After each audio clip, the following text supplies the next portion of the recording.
Bonjour à toutes et bonjour à tous, et bienvenue dans l'épisode numéro 3 de Tech Talk. Et une fois n'est pas coutume, on ne va pas parler cinéma, mais on va plutôt parler série. Et donc aujourd'hui on parle de Game of Thrones, toujours en compagnie d'Alex. Salut Alex. Salut à tous, salut Tu vas Max. bien? Eh ben nickel, et Ah toi? bah ça va, comme un mercredi. Comme, comme un mercredi on enregistre notre podcast et qu'on va Exactement. parler d'une série que je pense on affectionne particulièrement tous les deux. Exactement, c'est Game of Thrones. Et pour commencer, je me suis dit, est-ce que tu sais le nombre de morts qu'il y a eu sur le total de la série? C'est-à-dire qu'il y a une personne, elle s'est amusée un peu à compter, à faire un peu des espèces de Ouais, statistiques sur le nombre de morts. elle a repris les images, elle a fait des stats avec Exactement. ça. Est-ce que tu sais combien est-ce qu'il y a eu de morts Ok. sur les totales des 8 saisons? Oh, j'en sais rien, je vais dire, je sais pas, 1000. Ouf, un petit peu plus, hein. Ah ouais. Je suis pas du tout dans les chiffres, je sais pas, 10 000 alors. Eh bien, on est à 174 373. Donc 174 373, 373. Ah, ok. C'est dur la langue française quand on est belge. Ok, mais donc du coup, et ça c'était juste de la saison 1 à la saison 7, donc je ne te raconte même pas la saison 8, puisque dans la 8, bah, c'était un peu Ouais, le bien sûr, bordel, il a quoi. pas compté la saison 8 du coup, ça s'est fait avant. Exactement. Donc du coup, bah, comme tu l'as si bien dit, on va parler Game of Thrones, bah, une série, je pense tout le monde a au moins entendu parler, peut-être pas regardé, mais au moins entendu parler, parce que enfin, je trouve ça assez hallucinant. Et je pense que moi, il y avait une autre stat que je trouvais assez incroyable, mais la série, elle a été diffusée dans 173 pays différents en simultané. Ok, ok. C'est-à-dire, je sais pas, il y a combien de pays dans le monde? 200 et quelques? Ouais, ouais, Reconnus à peu près, comme ouais. pays. Ouais, donc c'est totalement mondial, ouais. C'est un succès énorme. Après, je connais deux trois personnes qui n'ont pas vu la série, hein, pour le coup, tu vois. Oui, bah moi aussi. Euh, Mais ils en ont déjà entendu parler. et, et pourtant, ouais, alors tout le monde en a entendu parler. Après, ce qui est assez étonnant, je pense qu'il y a des personnes qui... En fait, je connais rarement des personnes qui ont pris le train trop tard de la série, tu vois ce que je veux Ouais, dire? ouais, ouais. Euh, Récemment, j'ai une amie qui m'a dit qu'elle avait binge-watché la série saison 1 à saison 8. Elle n'avait jamais rien vu, tu vois, elle a regardé ça en une semaine. Costaud. Ouais, assez chaud, ouais. Donc j'étais assez surpris. Mais sinon, j'ai l'impression qu'il y a un passage qui fait que les gens l'ont pas forcément. Si t'as raté un peu le début, si t'es pas dans l'ambiance, tu te sens peut-être un peu exclu de ça. Et donc, du coup, tu t'y es pas mis, quoi. Ouais, ouais, je vois un peu ce que tu veux dire, mais le truc c'est que c'est un peu le souci des séries, tu vois, où t'as une tellement grosse hype que tu te dis un peu, bah, déjà c'est trop avancé, un peu la flemme de tout rattraper, ou genre, où je connais déjà tout, quoi, tu vois. Bah, déjà, on va quand même préciser, on va spoiler un max dans Ah ce bah oui, podcast. oui, là on va. Là, si vous avez pas vu la série là, et que Donc, vous avez, alors si vous avez pas l'intention de la voir, exactement. vous pouvez nous écouter. Peut-être on vous donnera envie, mais alors là ça va spoiler dans tous les sens. Donc tu vois, et donc bah, par rapport à ça, bah, c'est vrai que bah, t'avais des énormes événements, le moment où Jon Snow est mort, et tu vois, bah, ce genre de truc, bah, même si t'as jamais vu la série, je pense que si t'es un tout petit peu sur les réseaux sociaux, t'as déjà vu ça, et je peux comprendre qu'à un moment donné, Mm. bah, tu te dis, bah, je peux comprendre que tu seras moins surpris, t'es moins hypé par regarder la série. Moi personnellement, ce qui m'a vraiment lancé à regarder la série, c'était encore un peu l'inconnu. Bon, on était déjà à la saison 4, hein, mais j'ai réussi à ne jamais me faire Ouais, spoiler, et tu sais, la hype t'as devenait de plus commencé, en plus forte, quoi.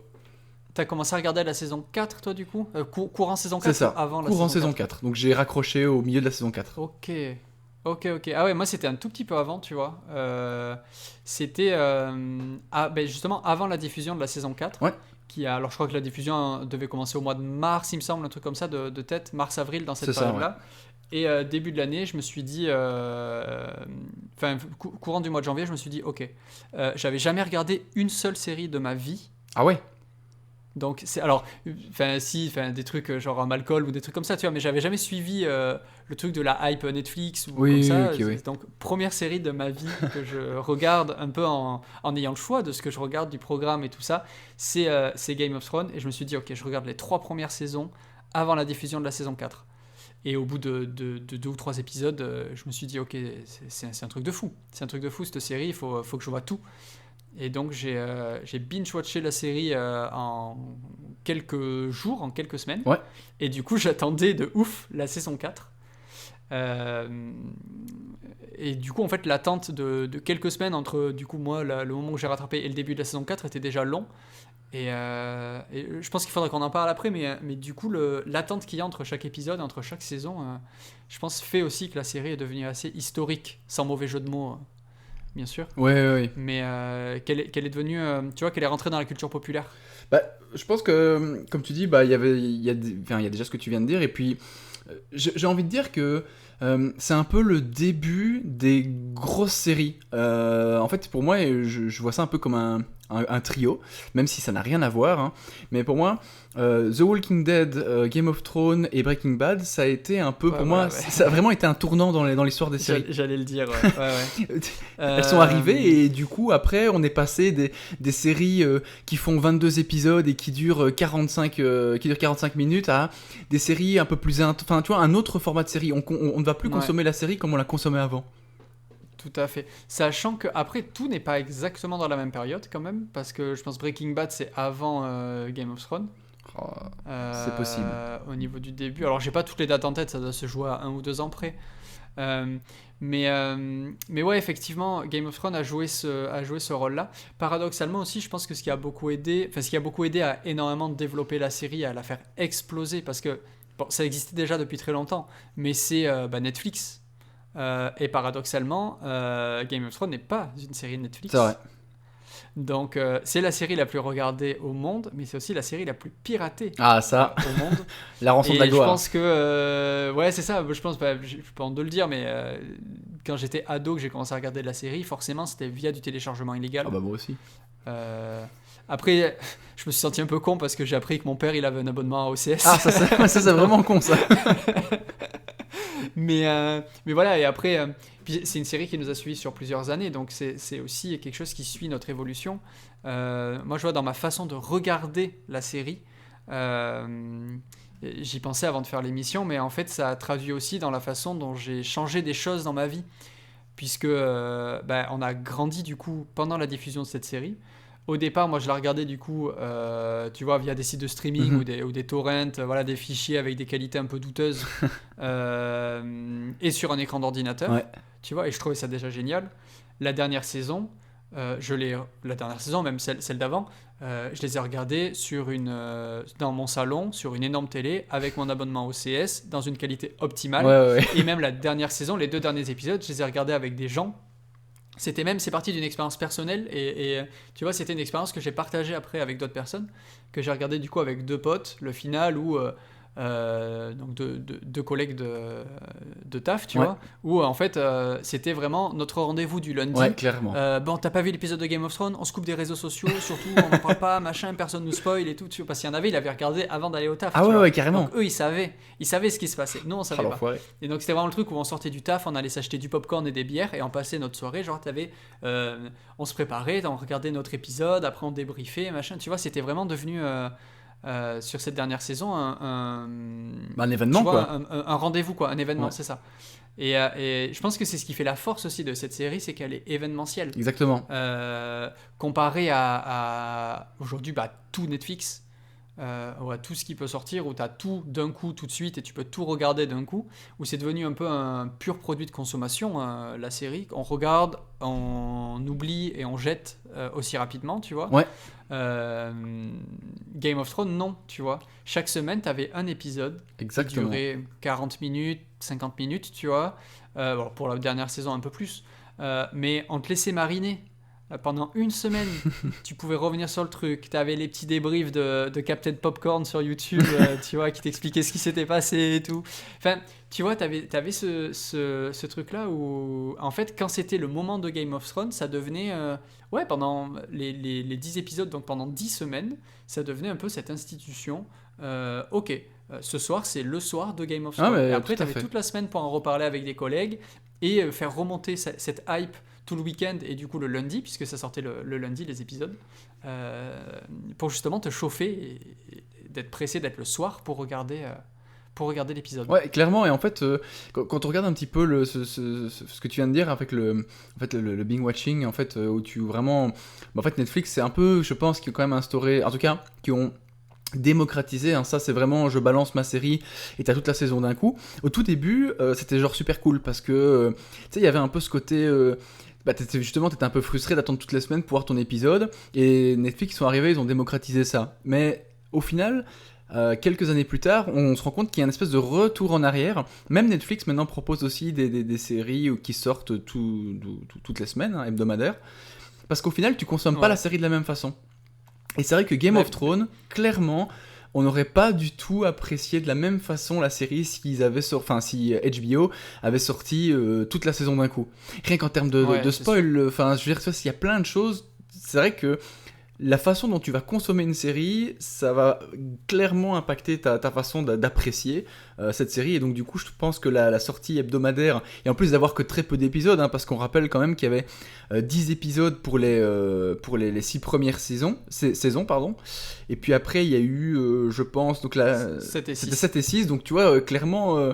Enfin, c'est intense en plus. Donc, c'est. Ouais, en fait, en termes de contenu, en termes de visionnage de contenu, si tu comptes juste en termes de temps, c'est pas tant de temps que ça à accorder à la série pour pouvoir la regarder. Non, Euh, clairement.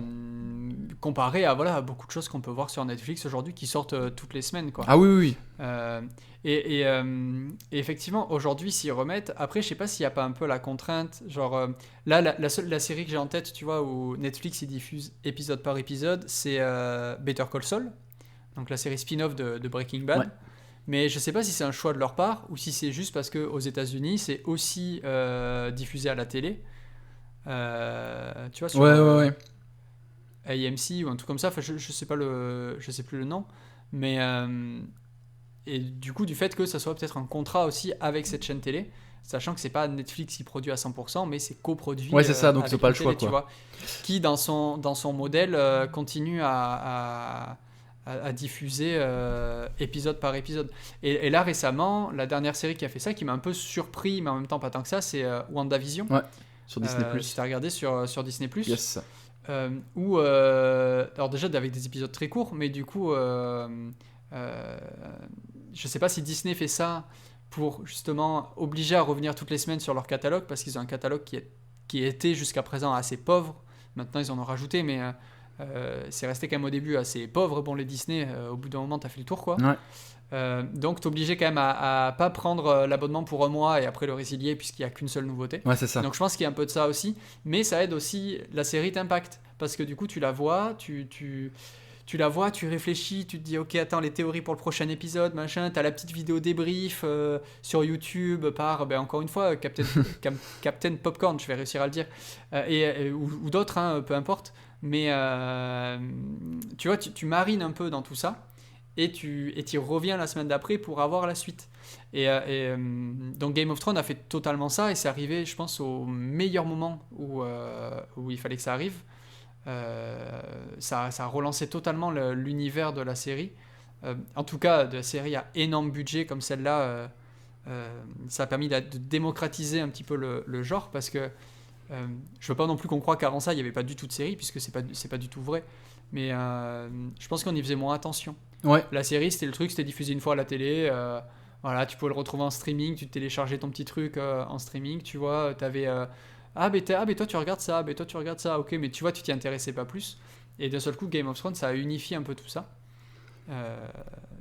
Et puis, et voilà, en fait, ça a mis un peu tout le monde d'accord. Ah, mais Très rapidement. clairement, je suis tout à fait d'accord. Et c'est bien que t'en parles, parce que faut quand même le dire, Game of Thrones, même s'il y a eu d'autres séries, comme tu as dit avant, pour moi, c'est vraiment l'une des pionnières à vraiment franchir le cap de... Enfin, et elle s'est assumée en disant, on n'est pas qu'une série, on peut concurrencer des grosses productions au cinéma. Parce qu'il faut quand même faut quand même se rendre compte qu'une saison de Game of Thrones, c'est 100 millions de dollars, à peu près. Hein. Donc il faut quand même se rendre compte que 100 millions de dollars, ça fait à peu près 10 millions par épisode, c'est énorme. Et ça, c'est aussi quelque chose qui, moi en tout cas, m'a bluffé. Quand on voit les effets spéciaux, j'ai vu des films qui sont sortis il y a 1 ou 2 ans avec des plus mauvais effets spéciaux que ce que Game of Thrones proposait. Donc vraiment, ils ont vraiment proposé quelque chose de fou. Et honnêtement, pour moi, si je devais... y a un épisode qui m'a vraiment marqué et qui illustre bien, en fait, cette qualité de réalisation, et qui, pour moi, je me suis dit, mais est-ce que je regarde un film ou est-ce que je regarde une série ?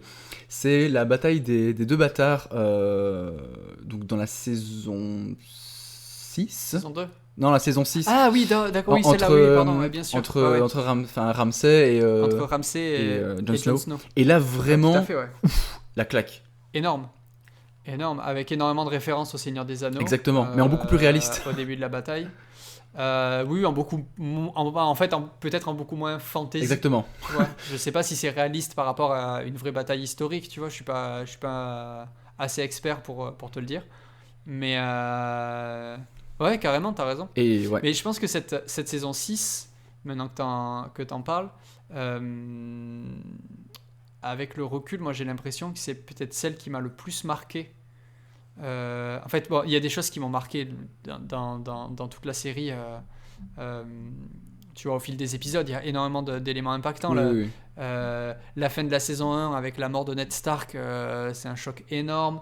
Les noces pourpres, c'est un choc énorme. Oui, ça... mais dans la saison 6, t'as quand même plusieurs climax. T'as justement cette bataille-là qu'on te prépare en plus. Tu sais, genre, tu sens que ça va venir, tu sais pas exactement quand, mais tu sens que c'est inévitable, que ça va mal finir en fait. Cette dualité entre ces deux personnages. Et avec Sansa au milieu, etc. Et il y a un autre truc moi qui m'avait énormément marqué, je pense que c'est la seule scène que j'ai dû revoir vraiment en replay plusieurs fois, ouais. après coup, pour tu vois, me la remémorer. Il me semble que c'est dans la saison 6. C'est alors je vais te la décrire, je sais plus exactement, c'est en début d'épisode où je crois que c'est une condamnation. Je crois que c'est la famille Tully, il me semble, avec la tour qui explose à la fin avec le feu grégeois tout vert, ouais. à Port-Réal. Je sais pas si tu revois cette scène, c'est en début d'épisode, ça commence tout doucement, une musique très douce, au violon, etc. Tu sens qu'il y a quelque chose qui se trame, donc il y a un peu ce que te montre, il y a une cérémonie en fait, tu vois, un peu tout ce qu'on te montre, et tu sens qu'en sous-sol il y a des choses qui se trament, des petits trucs, ah oui, ok. Tu sais pas trop ce qui se passe et tout. Jusqu'au moment où ça monte, t'as un climax énorme et d'un seul coup, le truc explose. Oui, je vois. Tout le monde est mort. Et t'as genre 5 ou 6 personnages principaux dont on suit les intrigues depuis plusieurs saisons qui d'un seul coup, paf, sont morts. Oui. Et ça m'avait marqué de fou. Ça et la première saison, la mort de Ned Stark, parce que je pense que c'est ce qui met c'est ce qui donne le premier regard, le premier ressenti sur la série, en disant ok, en fait il y a des personnages principaux, ils peuvent mourir. Ouais, clairement. Genre tu t'y attends pas, mais là ça peut se passer. Genre tu vois, lui tu l'aimes bien, bah lui peut-être il va mourir, peut-être pas, hein, mais peut-être il va mourir. C'est pas toujours les gentils qui gagnent. Exactement. Et c'est pas toujours les gentils tout court, parce qu'en vrai la notion de gentil et de méchant en plus dans la série est quand même assez c'est pas du tout binaire quoi. C'est suivant le point de vue dans lequel tu te places, tu comprends un peu les différences en jeu. Ouais. Non mais je suis d'accord, et en fait Donc, dans Game of Thrones il n'y a pas vraiment de méchants et de gentils. Enfin d'ailleurs il n'y en a jamais vraiment eu. Tu suis plusieurs histoires, et c'est ça aussi, je trouve, une des forces de Game of Thrones, parce que je trouve que c'est bien ficelé. Bon, après, on va revenir sur la saison 8, hein. Attends, calmons-nous. Mais je veux dire, avant ça, je trouve que c'est bien ficelé. Et moi, personnellement, c'est qu'il y avait déjà eu des premières critiques avant la saison 8, même déjà à la saison 7, où on commençait, tu sais. C'est vrai que de la saison 1 à la saison 4... voire même 5, un déplacement qui durait un mois, tu ressentais qu'il durait un mois. Et c'est vrai qu'après, ils ont un peu élagué tout ça, ils ont donné un peu plus de rythme à la série, et ça m'a pas spécialement déplu, parce que j'étais content de pouvoir regarder Game of Thrones avec plus de rythme. Au final, c'était ce que j'aimais en plus rythmé, donc c'était cool. Et donc, moi, ça m'a pas spécialement choqué, mais donc du coup, tu vois, mais c'était quand même très réaliste, mis à part le fait qu'à un moment donné, ils ont commencé à couper un peu ça. Puis bon, après... Ouais, hormis la saison 8, enfin même fin de saison 7, saison 8... Où là, ça dégringole. Ouais, mais en fait, c'est ça qui est bien foutu. Alors, peut-être on en parlera après, parce que ça va être un autre sujet.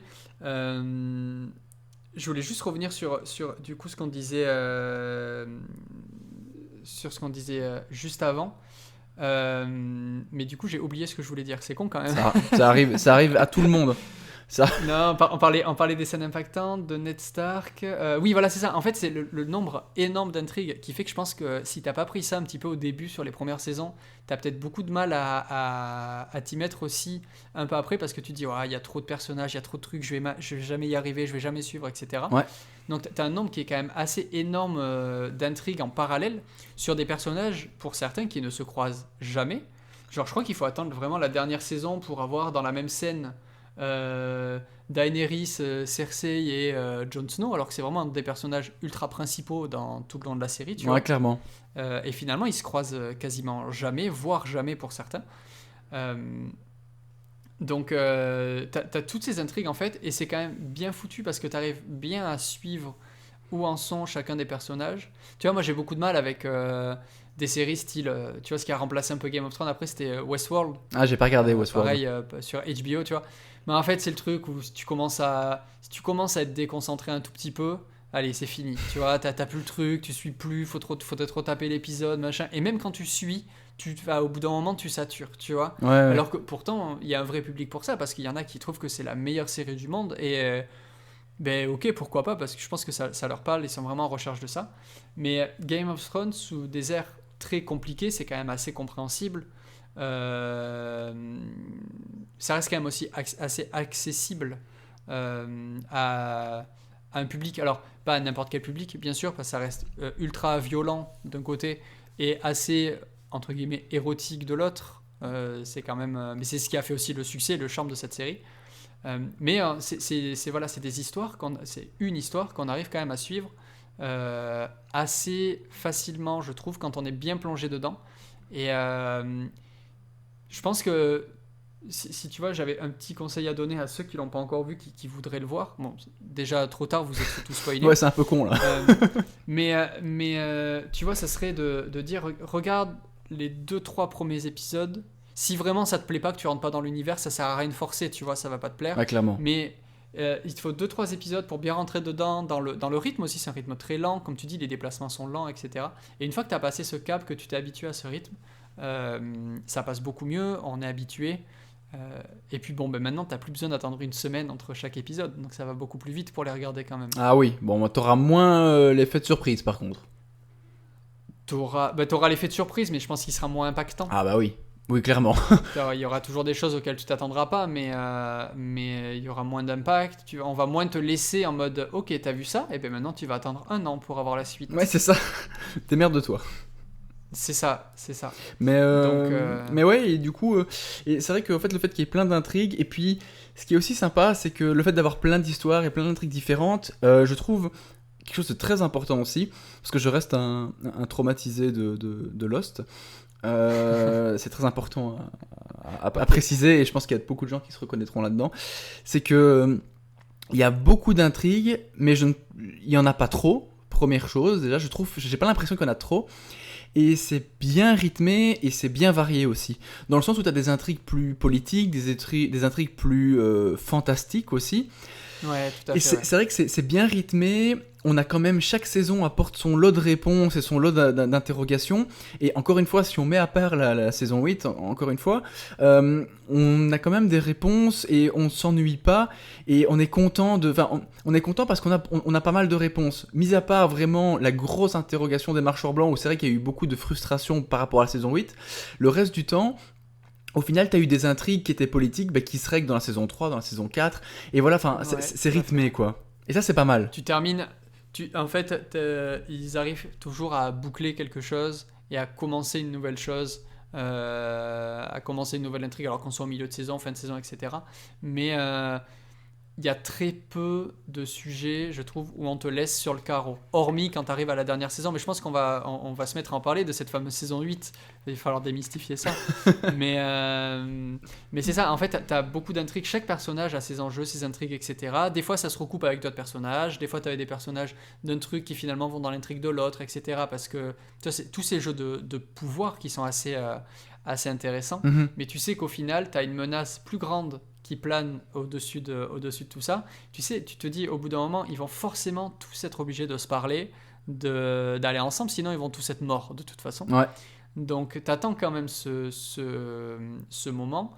Et puis, tu arrives du coup à la saison 8. Alors, j'ai un petit truc assez intéressant là-dessus. Je suis allé voir tout à l'heure un petit peu vite fait les chiffres pour me rendre compte des différentes saisons. Ouais. Notamment des chiffres Rotten Tomatoes. Mhm. Donc, des critiques des différentes saisons. Alors, on est sur une moyenne extrêmement haute. Hein. Je te le dis rapidement. Saison 1, on est à 91% de critiques positives. Ouais, c'est pas mal. Saison 2, 96. Saison 3, 96 encore. Saison 4, 97. Ce sera le pic. Saison 5, 93. Saison 6, 94. Saison 7, 93. Donc, pour l'instant, on est à du plus de 90% à chaque fois. Saison 8, 58% d'avis positifs. Ouais. Ah, ça ne m'étonne pas. Hein. Il y a une chute énorme. Max, je voudrais ton avis là-dessus. Pourquoi c'est nul la saison 8? En fait, le truc, c'est que pour moi, il faut dissocier deux choses. Et il faut dissocier la déception que ça se termine et la déception de comment ça se termine aussi. En fait, pour moi, il y a plein de problèmes dans cette saison. Au final, la fin en soi, même si c'est peut-être pas la fin que j'avais espéré, au final, je sais même pas ce que j'espérais, mais au final, quand tu suis une série, tu vois, tu l'as dit, on l'a regardé depuis le départ, on a grandi avec ça, c'était devenu l'événement, donc quand ça se termine, t'es d'office déçu, t'es triste, t'es déçu. Oui. Tu peux pas, Ouais, honnêtement, je c'est pense vrai, pas je suis qu'on d'accord aurait avec pu toi. se dire à la fin, putain, yes, ça s'est terminé et c'est incroyable. Ça, je pense qu'on n'aurait pas pu se le dire. Par contre, il y a un truc qui m'a fait mal, c'est la manière dont ça a été fait. Parce que comme tu l'as dit il y a pas si longtemps que ça, c'était 10 épisodes par saison, et puis la 7, c'était 7 épisodes, et la saison 8, c'était 6 épisodes. Et je ne comprendrai jamais pourquoi est-ce qu'on a fait que 6 épisodes pour la saison 8. Parce que clairement, ça méritait beaucoup plus d'épisodes. En fait, et pour moi, il est là le problème. C'est que là, autant la saison 7, ou peut-être même la saison 6, on coupait dans des choses, je vais dire, peut-être un peu inutiles, les temps de déplacement, voilà, c'est vrai que on amputait un peu le réalisme, mais au final, on gagnait un peu en rythme. Mais la saison 8, là, on n'a pas gagné en rythme. Là, on est monté dans une Formule 1 et c'était pas possible. Je veux dire, Ah ben les mecs ils avaient pas le temps. volatilisent. Ils avaient pas le Ils se time. téléportent. Ils ont C'est fait, les bon, portes, on doit terminer. Et en fait, pour moi, vraiment, honnêtement, je vais dire un truc, et pour moi, c'est ce qui illustre bien, c'est la rapidité de la saison 8. Le fait que Daenerys devienne un peu folle et devienne un peu comme son père, le roi fou, ah ben, franchement, je trouve que c'est pas une mauvaise idée. Parce que c'est un truc, tu vois, on l'avait pas vu venir, et j'aurais été surpris si on avait vu sa folie basculer petit à petit. Mais le faire en 2 épisodes, moi je comprends pas. Moi j'ai pas compris. Ouais. Personne l'a compris Bien sûr. d'ailleurs. Et en fait, du coup, Mais tu vois, excuse-moi, hein, je termine juste ça, c'est que Vas-y, termine. du coup, un peu le final où t'as la grosse spoil, mais t'as Jon Snow qui tue Daenerys, où c'est un peu un moment dramatique, et bien pour moi, c'est vraiment un soufflet qui est retombé. Parce que, tu vois, Daenerys, c'était la gentille Daenerys fin de saison 7.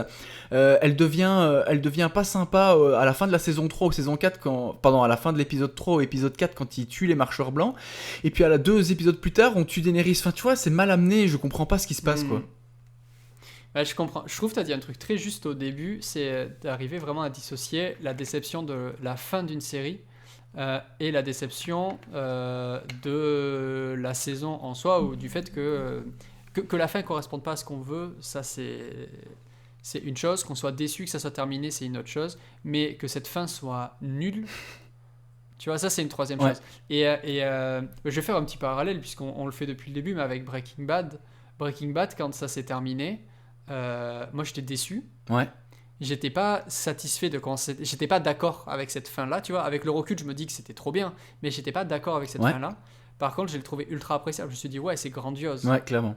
C'est grandiose, c'est bien amené et c'est fini, tu vois. Ouais. Et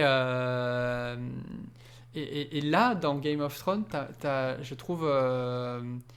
Non, comme tu dis, en fait, si on pouvait résumer, c'est ça, c'est que t'as beaucoup d'intrigues au fur et à mesure des saisons qui sont mises en place. T'as des choses que tu vois venir, d'autres non, et puis il faut recontextualiser. Ça dure plusieurs années pour mettre tout ça en place, donc plusieurs saisons. Ouais. Et au bout d'un moment,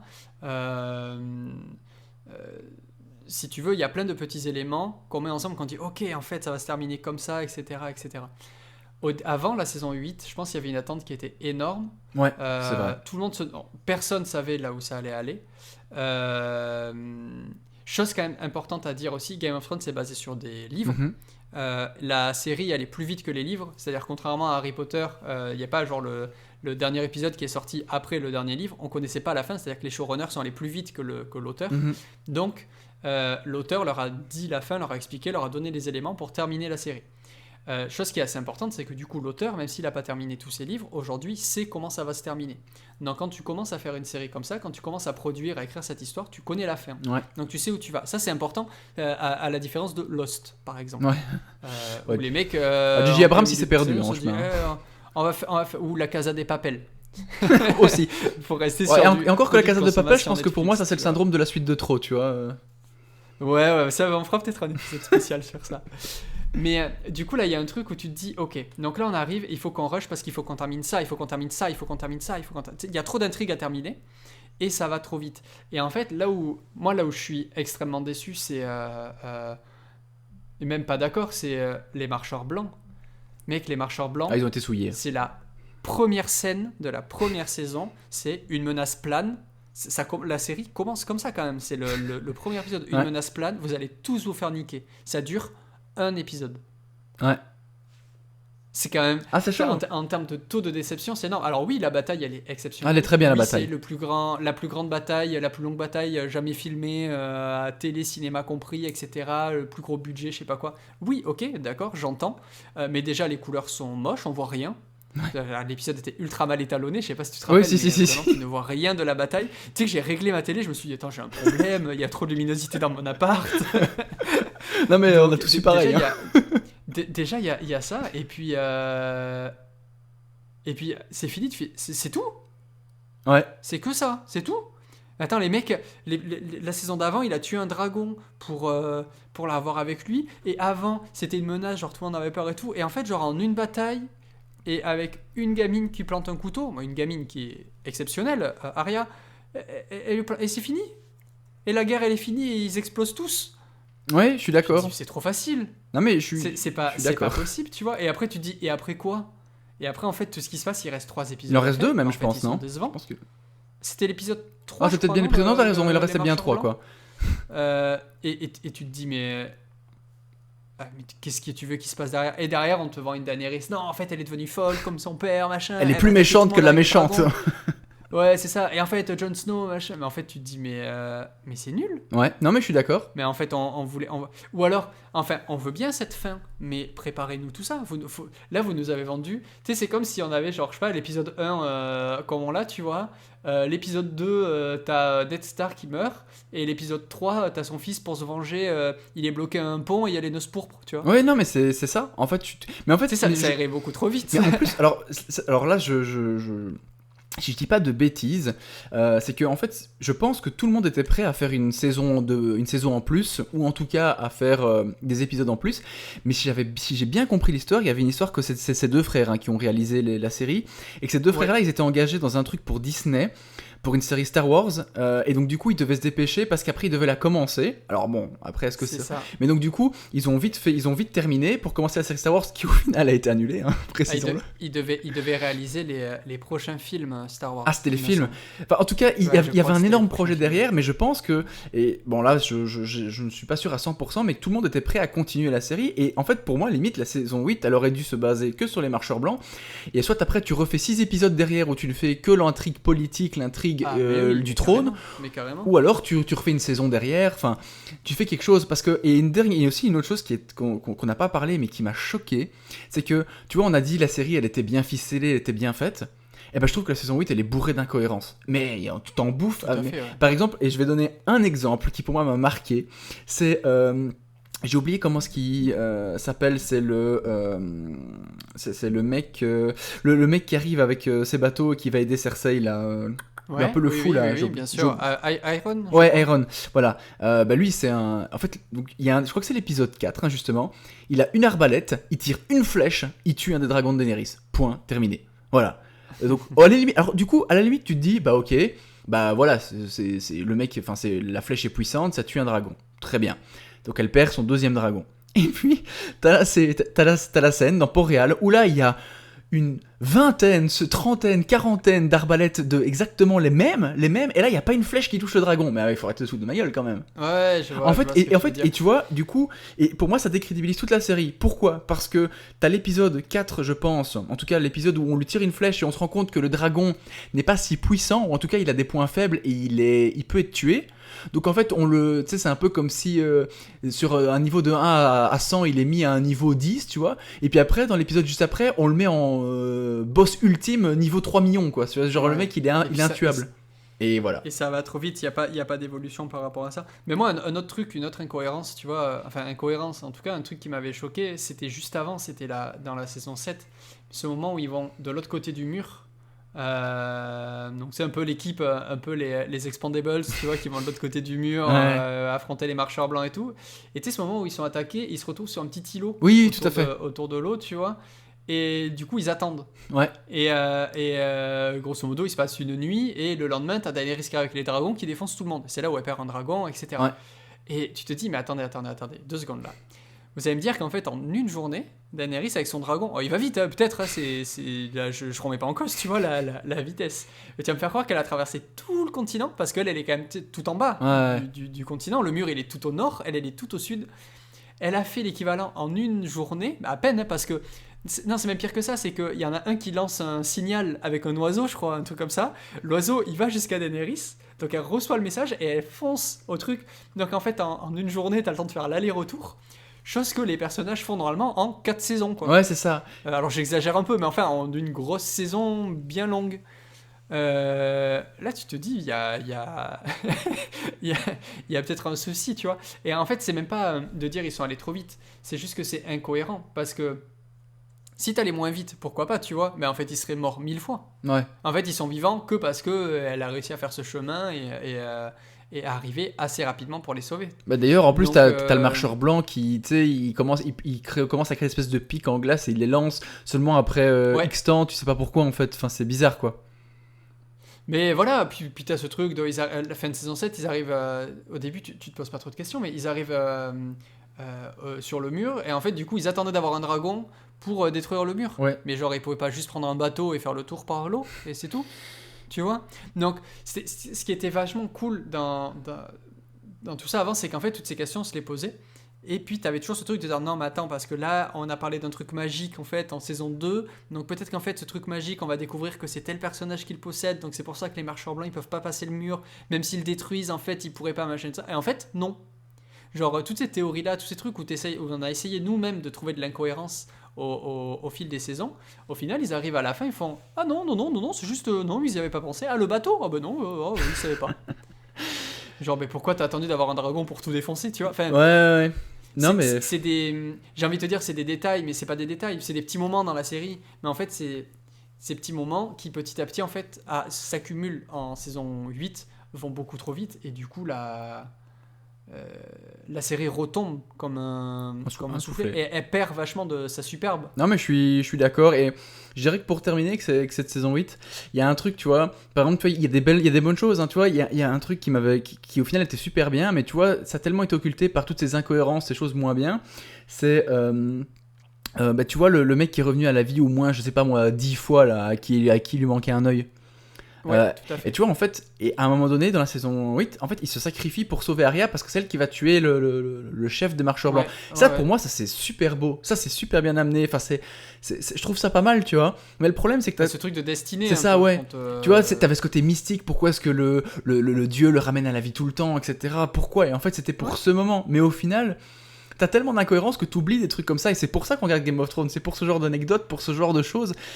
Enfin voilà, du coup... On attendait, je pense, après peut-être qu'on attendait beaucoup trop de cette fin, et peut-être que c'est nous qui avons monté ça en épingle aussi, tu vois, je sais pas. Non, possible. Bah en tout cas, voilà, la saison 8 leur a fait mal. Ok, alors je te propose qu'on fasse un petit truc, comme on avait fait pour l'épisode précédent. Ouais. Allez le voir d'ailleurs, l'épisode précédent si vous ne l'avez pas vu. Mais c'est du coup de prendre un élément, tu prends un élément de la série, ce que tu veux, que vraiment tu as adoré, que tu voudrais absolument garder, et un élément que tu as détesté et que tu voudrais vraiment enlever. Ok. Et bien sûr un petit peu pourquoi. Bon, je vais pas dire que c'est les saisons 8 que je vais enlever parce que ça serait, La saison ça 8, serait un peu j'enlève. beaucoup. Allez, un élément que je veux garder, c'est de manière générale, c'est Jon Snow. En tout cas, le parcours de Jon Snow. Ouais, son personnage. Mis à part, encore une fois, la saison 8 où on le massacre un peu, où il devient un peu bête et il ne fait que dire She's my queen tout le temps. Mis à part ça, franchement, j'ai beaucoup aimé le parcours de Jon Snow. C'était vraiment, enfin, je trouvais ça très joli. Et puis le fait qu'il revienne à la vie, enfin, moi, il m'a hypé de ouf, quoi. Vraiment, ça, c'est le truc que j'aimerais bien garder. Et si je devais modifier une chose, eh bien, je dirais que toute cette intrigue autour du dieu soleil, c'est le dieu soleil qui l'appelle, je pense. Hein. Non, le dieu du feu, pardon, parce que le dieu soleil, c'est pas le même. Oui. le dieu du feu, etc. Eh ben, je trouve que là, par contre, il y a eu beaucoup d'attentes, beaucoup de hype, et au final, rien. Et au final, c'est peut-être parce que du coup, j'ai été frustré avec les marcheurs blancs, mais j'aurais aimé en tout cas avoir un peu plus de réponses au niveau des marcheurs blancs ou au niveau du dieu soleil. Enfin, tu vois, un peu. Ça, c'est un truc que j'aurais bien voulu enlever. En fait, concrètement, quoi. Le côté, je te rejoins tout à fait sur ça. En fait, on nous vend beaucoup le côté, comme tu disais, il y a des intrigues politiques, des intrigues un peu plutôt au niveau de la guerre, donc des intrigues plutôt d'action, des intrigues plutôt personnelles et tout ça. Et tu as toutes des intrigues un peu mystiques aussi dans ce monde qui est rempli de plein de choses. Ouais. Et en fait, les intrigues mystiques, j'ai l'impression que ça vient plus comme un Deus Ex, où du coup genre non mais là on a besoin d'un truc mystique, donc là c'est le truc mystique, on vous expliquera plus tard, mais là c'est le truc mystique, là c'est le moment mystique, tu vois. Tu sais, c'est un peu, alors je vais pas me faire des amis en disant ça, mais tu sais, c'est un peu la force dans Star Wars, tu vois. Des fois ça t'arrange, des fois tu l'expliques, et des fois tu fais n'importe quoi avec, mais tu l'expliques jamais. Et là c'est un peu ça, quoi, le truc mystique. Je te rejoins tout à fait sur en tout cas sur l'énorme défaut que je trouve dans cette série, c'est ça, quoi. C'est qu'autant les intrigues politiques, les intrigues personnelles, etc., tu les comprends. Ouais. Autant les intrigues mystiques, on te les vend, on te dit là franchement tu vas voir, là ça va être un truc de ouf. Et en fait non. Ouais. En fait non, genre tu comprends pas pourquoi Arya... par exemple avec les tu vois, quand elle change de visage, ouais, clairement. Alors je te demande pas comment ça fonctionne, on va pas faire une dissertation scientifique, on s'en fout, mais genre comprendre l'intérêt de ça, parce qu'au final ça lui sert à quoi? Ça lui sert à tuer, à se venger d'un des mecs, quoi, tu vois. Ouais, c'est ça. Un petit peu comment ça marche, pourquoi elle a été attirée par ça, tu vois, on le passe sous silence. Le Jon Snow, pourquoi lui il a eu le droit de revenir à la vie, pourquoi la sorcière l'a ressuscité, il a sa destinée, etc. Mais comment ça marche? Ouais. Tu vois, cette sorcière, à un moment, on te dit hey, regardez, en fait, elle est vieille. Tu sais, quand elle est dans son bain, là. Genre, en fait, depuis le début, elle est super vieille. D'accord, mais en fait, on revient jamais dessus. Tu sais, genre, ça servait à quoi, en fait? Puis finalement, ce personnage qui était ultra intriguant, t'avais envie d'en savoir plus, mais en fait, non. Non. Les marcheurs blancs, tu comprends comment ils ont été créés, etc. Tu comprends le lien et tout. Mais au final, c'est pareil, ça retombe. Tu vois, ça retombe comme un soufflet. Donc. Ça, tu vois, c'est un gros regret que j'ai sur cette série, c'est que du coup, toutes ces intrigues-là, en fait, elles sont pas bouclées. Clairement. Moi, une chose que j'aurais adoré voir, j'avais vu un petit truc comme ça, mais c'est donc Bran qui peut prendre le contrôle de certains personnages, soit dans son temps ou soit sur des flashbacks, comme avec Hodor, par exemple. Mm-hmm. Je sais pas si tu avais déjà vu ce petit truc où, en fait, il changeait juste un tout petit peu la scène finale, mais je crois que c'était juste des photos en plus. Où à la fin, tu sais, Jon Snow lui dit ouais, pourquoi t'as fait tout ce chemin et tout, et Bran lui répond tu crois que j'aurais fait tout ça si j'étais pas persuadé d'avoir été le roi, machin. Donc grosso modo il est au courant depuis le début, ça d'accord. Et du coup il y avait ce truc où en fait tu le vois, tu sais, avec les yeux blancs, et en fait ça revient en flashback, et il aurait pris le contrôle de Daenerys quand elle devient folle, et en fait c'est lui qui avait le contrôle depuis le départ sur elle, pour qu'elle devienne folle, pour qu'elle défonce tout, pour réussir son plan, tu vois. Mais je me dis, mais ça tu mets ça à la fin. Mais là, tu termines sur une note de ouf. Tu te dis, putain, depuis le début, c'était trop bien. En fait, non. Ouais, non. Ah non, mais je vois bien ce que tu peux dire. Et tu te dis, en fait, il y avait tellement de trucs encore à faire et tout. Et en fait, je pense qu'ils ont créé, avec cette fin, des frustrations, des questions non répondues. Et ouais, voilà, c'est un peu dommage. C'est complètement dommage. Et du coup, je pense qu'on a vu un peu ce que tu ne garderais pas ou ce que tu changerais, mais du coup, si tu devais garder une chose, ce serait quoi alors du coup de ton côté? La scène que j'ai décrite. Ah, t'as déjà spoilé. Non. Alors non, je vais changer. Tu sais quoi? Non, je vais dire autre chose. Je garderai tous les épisodes 9 de chaque saison. C'est vrai. Ah, c'est une très bonne réponse, ça. Ah mec, attends, tous les épisodes 9, ils sont ouf. Donc, bon, on explique vite fait pour contextualiser, mais en gros, les séries, les saisons, sauf les deux dernières, font toutes 10 épisodes, et à chaque fois, c'est pas au dernier épisode où il se passe un truc de ouf, mais c'est à l'avant-dernier. Et à la fin pendant l'avant-dernier épisode ou à la fin de l'avant-dernier épisode, il se passe toujours quelque chose qui est inattendu et qui fait que tu te dis, ok, t'augmentes la hype de ouf, et généralement, le dernier épisode de la saison sert à boucler ces intrigues-là et à en démarrer des nouvelles pour te donner envie de voir les autres saisons. Exactement. C'est-à-dire que c'est quand même pas des bâtards au point de te laisser sur la fin des Noces Pourpres et hop, allez, vas-y, on attend un an, ou la fin de Ned Stark et hop, on attend un an pour avoir la suite. Ouais, c'est ça. Il y a toujours un peu ce débrief et ce truc de ok, mais là vous avez kiffé ça, là vous allez voir la suite, on va vous vendre un truc. Donc ça, je garderai ça, ouais, chaque épisode 9. Ah bah c'est une bonne réponse et c'est c'est vrai qu'en fait au final et puis c'est marrant parce qu'ils ont toujours privilégié l'épisode 9 à l'épisode 10. C'est vrai que c'était un peu la typicité de Game of Thrones et c'est vrai qu'on l'a un peu perdu dans la saison 7 et dans la saison 8.